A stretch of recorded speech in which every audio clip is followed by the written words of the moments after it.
पत्री जी ने हमें पूरी थ्योरी स्पिरिचुअलिटी की पढ़ाई, अब यहाँ पे आके प्रैक्टिकल करके हम टेस्ट दे रहे हैं। तो देखा जा रहा है कि हमने पत्री जी से क्या सीखा, वो हमारे आचरण से दिखाई देगा। हमने क्या सीखा, हम घंटों घंटों बैठ के ध्यान करें और उठते ही हमारा रूप अलग हो, वो नहीं, वो हमें अपने ऊपर काम करना है। उसके सूत्र उन्होंने बता दिए। अवेयरनेस में रहना है, प्रसन्नता से हर काम को करना है, कमियां नहीं ढूंढनी। अभी क्या है, हम एज अ पार्टिसिपेंट आए हैं, हम देख रहे हैं व्यवस्था में क्या क्या कमियां हैं, लेकिन हम ये नहीं सोचते कि जिन्होंने व्यवस्था की है जी जान से की है। कितना भी बड़ी आप व्यवस्था कर लो, कितना बढ़िया कार्यक्रम कर लो, कुछ त्रुटियां रहती ही हैं, हम परफेक्ट नहीं हैं। तो अगर हमें ये लगे कि मैं क्या और अच्छा इसमें कर सकता हूँ, तो दोनों तरफ से हो रहा है ना। तो जैसे कि एक मैं सिख परिवार से हूँ और बहुत सारे गुरुओं का इतिहास जानती हूँ। तो जैसे अनुपमा जी ने कहा, तो जो तीसरे गुरु थे गुरु अमरदास जी, तो वो सेवा का कार्य करा रहे थे, एक बावली बनवा रहे थे और सब संगत सेवा कर रही थी। और एक उनके दामाद थे छोटे, वो भी सेवा कर रहे थे, उनकी बेटी भी सेवा करती थी। तो जब सब खुदाई करके मजदूर और जो संगत सेवा करती थी रात को, तो जब शाम का समय होता था तो गुरुजी कहते थे कि बस अब आज बंद करो, कल करेंगे। तो जो सेवा करने वाली संगत होती थी या मजदूर होते थे, वो जो सामान जहाँ हाथ में है वहीं छोड़ के चले गए कि छुट्टी हो गई।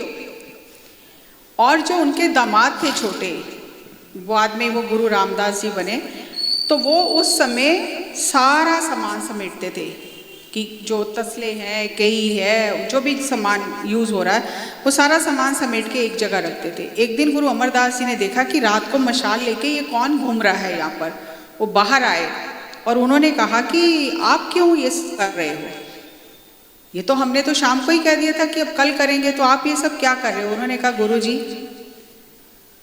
जो तो मजदूरी कर रहे थे वो तो चले गए, लेकिन ये मेरा घर है और घर कैसा होना चाहिए, मेरी जिम्मेदारी है, ये मेरा घर है। जिनका घर नहीं था वो चले गए छोड़ के, लेकिन ये मेरा घर है। कल जब आएंगे तो मैं उनको उनकी चीज़ें वहाँ पर दूंगा, उनको ढूंढनी नहीं पड़ेंगी, टाइम वेस्ट नहीं होगा। तो उस समय गुरु अमरदास जी ने कहा कि तुझे तेरा घर मिल गया है, मुझे मेरा घर मिल गया है।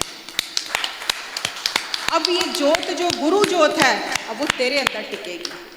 गुरु नानक का घर मिल गया है, तुझे तेरा घर मिला क्योंकि तूने मेरे घर को अपना घर समझा, और अब तेरे हृदय में मेरा निवास होगा। तो ये सिर्फ भाव की बात होती है, क्या हो रहा है क्या नहीं हो रहा वो बहुत सेकेंडरी चीज़ें हैं। हमारा भाव क्या है। अगर हम इस आश्रम को अपना आश्रम समझते हैं, हम जाके कंप्लेंट नहीं करेंगे, ये चीज़ नहीं है, वो चीज़ नहीं है। आप पूछो ये चीज़ कहाँ पड़ी है, कहाँ से लाके रखनी है, तो हमें वॉलंटियर्स ढूंढने नहीं पड़ेंगे ना फिर सेवा के लिए।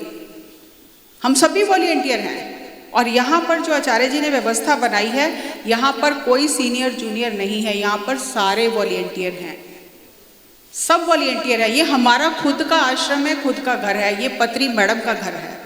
तो घर गुरु का कैसा होना चाहिए। तो जब जिसने गुरु के घर को अपना घर बना लिया, तो फिर गुरु ने उसके हृदय को अपना घर बना लिया। और